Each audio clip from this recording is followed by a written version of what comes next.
Welcome back. Devesh Mishra के साथ आपके बीच हाजिर हो चुका हूं बहुत बड़ी खबरों के साथ। ऑर्डर रिजर्व हो चुका है संशोधित उत्तर कुंजी को लेकर बताना चाहता हूं। दोनों पक्षों को सुनने के बाद मैं महाधिवक्ता सर के साथ बताना चाहता हूं। यूपी टीईटी 2017 के बाद आज पहली बार इतनी बहस सुना हूं। शायद कटाव के मुद्दे पर भी इतनी बड़ी बहस नहीं सुना था उनके साथ। पिछली सुनवाई में महाधिवक्ता साहब हाजिर थे, इस सुनवाई में भी हाजिर थे। लेकिन एक बड़ी बात यह है, दोनों पक्षों को सुनने के बाद 3 जून को फैसला सुनाया जाना है। ऑर्डर रिजर्व हो चुका है। अब आपके दिमाग में होगा शायद कुछ ना होगा, लेकिन ऑर्डर रिजर्व होने का तात्पर्य यही है कि दोनों लोगों के आर्गूमेंट सुनने के बाद 3 जून को फैसला सुनाएंगे, क्योंकि इस अब तक जो संशोधित उत्तर कुंजी आई है उस पर कुछ ना कुछ बदलाव होना है, इसीलिए ऑर्डर रिजर्व हो चुका है। यानी 100% ये कह सकता हूँ कुछ ना कुछ अब ज़रूर रिलीफ देखने को मिलेगा याचियों को लेकर।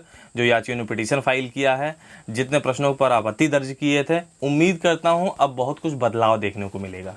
ठीक है, अब आप फिर से आंकड़ा खेलेंगे 3 जून के बाद, मैं जानता हूं, क्योंकि आप सीरियस नहीं थे। एक तो 3 प्रश्न पहले से कॉमन मिला है, अभी मिलने वाला है।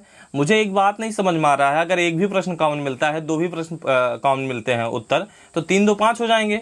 या सीधा सीधा सिर्फ एकेडमिक का रोल होगा, यानी जिसका एकेडमिक ज्यादा होगा भैया उसी का सिलेक्शन होगा। लेकिन आपको ये बात मेरी हल्के में लग रही होगी।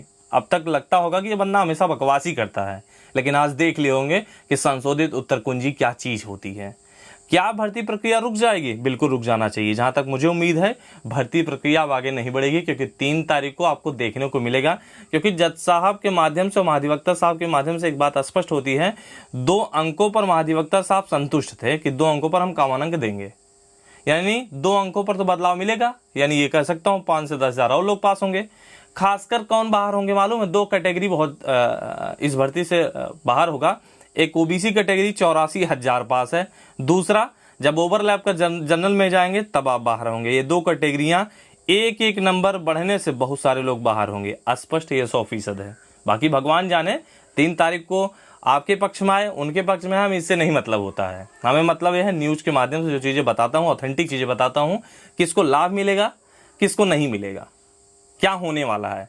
तो उम्मीद करता हूं भर्ती प्रक्रिया अब रुक जाएगी तब तक के लिए, जब तक। और हाँ, बताना चाहता हूं जिला आवंटन की सूची भी शायद ना जारी हो, क्योंकि जब फिर से 5,000, 10,000, 15,000, 20,000 लोग पास होंगे, फिर से संशोधित उत्तर कुंजी जारी होगी, रिजल्ट जारी होगा, फिर फॉर्म भरा जाएगा। फॉर्म भरने के बाद फिर merit list ascending descending order set करेंगे, उसके बाद जारी करेंगे।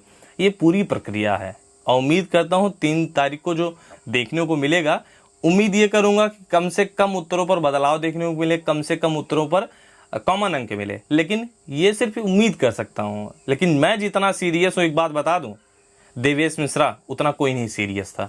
100% मैं आपके कमेंट बॉक्स से समझ आ रहा था, इतना मैं सीरियस था इस संशोधित उत्तर कुंजी को लेकर। बहुत अच्छे से मैं पढ़ा हूं और अब तक का अनुभव मेरा अनुभव रहा है पूरी भर्ती को लेकर कि कैसे होता है संशोधित उत्तर कुंजी पर। जज साहब कैसे, मतलब मैं देखता हूं जिस तरीके से सीरियस हो जाते हैं, लेकिन आपको नहीं लगता था। मैं 2500 बार कह रहा था आईए के माध्यम से जुड़ जाओ यार, कुछ ना कुछ बीच का प्लान निकालो यार। 3 तारीख को ऐसा जो देखने को मुझे मिल पा रहा है, उम्मीद करता था कि ये भी ना हो, लेकिन नहीं। अब तो यहाँ सब कुछ लगता है कि ब्रेक ही हो चुका है। बाकी भगवान जाने अब शासन क्या निर्णय लेता है, सरकार क्या निर्णय लेता है, लेकिन इस चीज को देख के ऐसा लगता है सारी चीजें अब रुक जाएंगी। 3 तारीख को ही स्पष्ट हो पाएगा। बाकी चीजें जारी हो जाएं, फिर उसे पलटी मारना होगा। उम्मीद करता हूं जारी भी कर सकते हैं, बाद में उसे पलटना ही होगा। अब मर्जी सरकार और शासन की है, बाकी भगवान जाने, हम नहीं जानते। चलते हैं, बाय बाय। शायद बीच का कोई मास्टर प्लान निकालें, हो भी सकता हो। बाकी चीजें जो मैंने बताया ये भी हो सकता है। अब चलते हैं, बाय बाय।